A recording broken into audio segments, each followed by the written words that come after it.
नमस्ते दोस्तों, मैं हूं रमेश मेहता। हमारी कहानी में आप सबका स्वागत है। आज मैं हमारे देश की वीरांगना महारानी लक्ष्मीबाई की बात कर रहा हूं।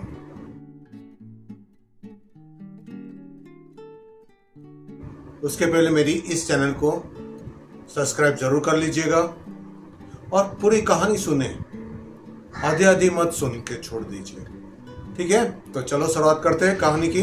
महारानी लक्ष्मीबाई, जिसका बचपन में नाम था मणिकर्णिका, उसके पिताजी और माताजी उसको हमेशा मनु नाम से पुकारते थे। मराठा शासित झांसी राज्य की रानी 1857 की राज्य क्रांति की द्वितीय वीरांगना सिर्फ 30 साल में अंग्रेज साम्राज्य में युद्ध किया था और रणभूमि में वीरगति पामी थी।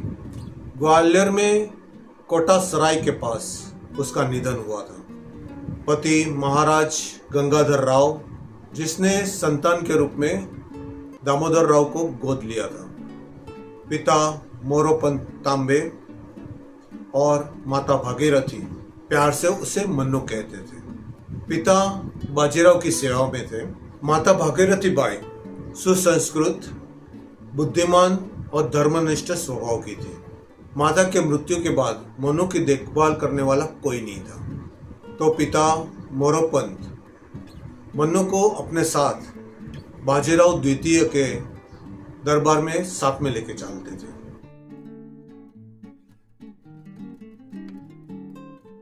चंचल और सुंदर मनु को सब लोग छबीली नाम से पुकारते थे। राज दरबार में मनु को शस्त्र विद्या और शिक्षा दोनों राज दरबार में मिला था। 1842 के 14 साल की उम्र में उसका विवाह महाराजा गंगाधर के साथ हुआ था और वो झांसी की रानी बन गई।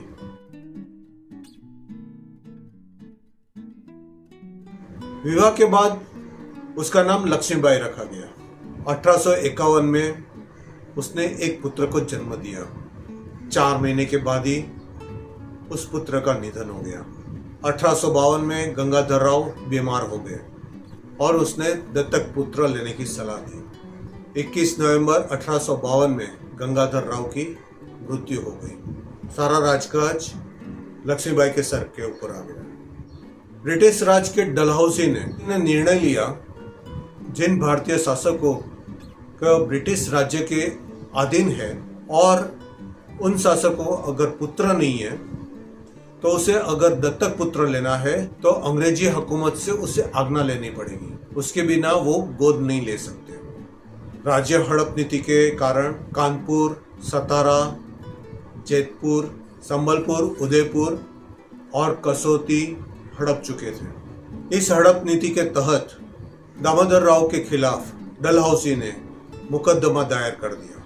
बहुत बहस हुई मगर उसे खारिज कर दिया गया। ब्रिटिश अधिकारियों ने राज्य का खजाना जब्त कर लिया।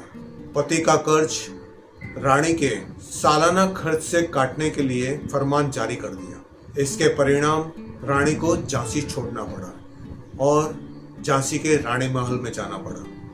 रानी लक्ष्मीबाई ने हिम्मत नहीं हारी। उन्हें हर हाल में झांसी की रक्षा करने का निश्चय कर लिया। झांसी 1857 के संग्राम का प्रमुख केंद्र बन गया। रानी लक्ष्मीबाई ने झांसी की सुरक्षा को करना शुरू कर दिया। स्वयंसेवक सेना का गठन करना प्रारंभ कर दिया। सेना में महिलाओं की भर्ती भी करना शुरू कर दिया।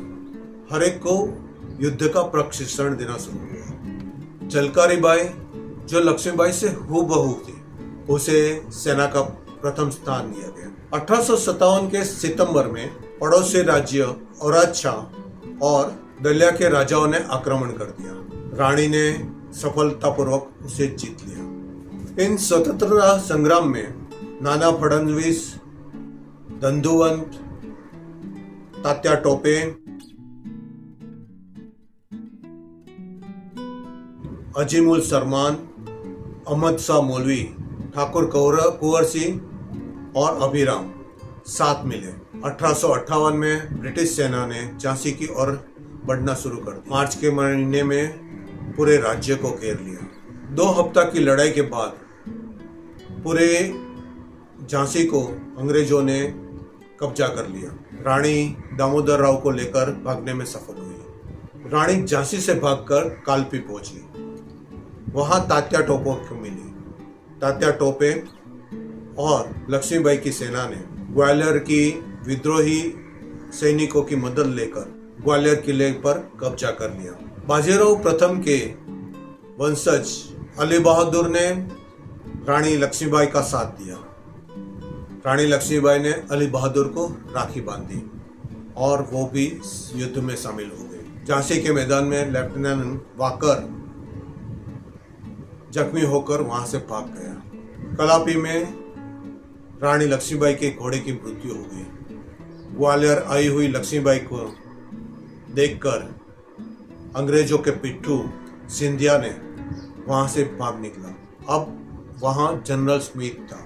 वहां मंद्रा और राखी ने, जो झांसी की सेना में थी, उसने उसे भी भगा दिया। पीछे से यूरोज आ गया।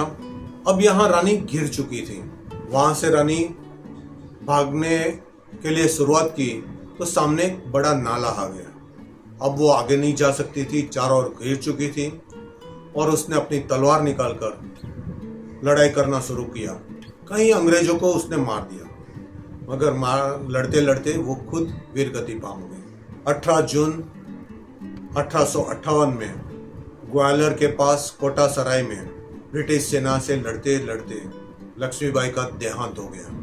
जनरल यूरोज ने कहा, रानी लक्ष्मीबाई अपनी सुंदरता, चालाकी और दृढ़ता के लिए उल्लेखनीय थी और विद्रोही नेता में सबसे खतरनाक थी। दोस्तों, इसी समय झांसी की रानी जो द्वितीय बता रहा हूं, तो पहली जो वीरांगना थी, जो रानी अवंतीबाई लोधी थी,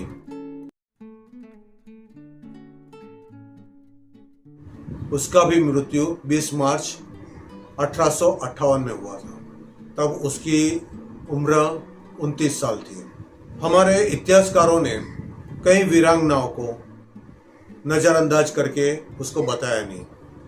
उसके बाद मुगल राज्य ने सारा इतिहास को दबा दिया, जो मैं आपके पास धीरे धीरे खोलने की कोशिश कर रहा हूँ। तो चलिए फिर एक कहानी लेकर आएंगे।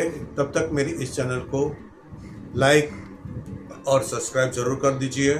सब्सक्राइब अभी कर लीजिए। तब तक के लिए धन्यवाद। जय श्री कृष्ण, जय श्री राम, जय हनुमान, हर हर महादेव, भारत माता की जय।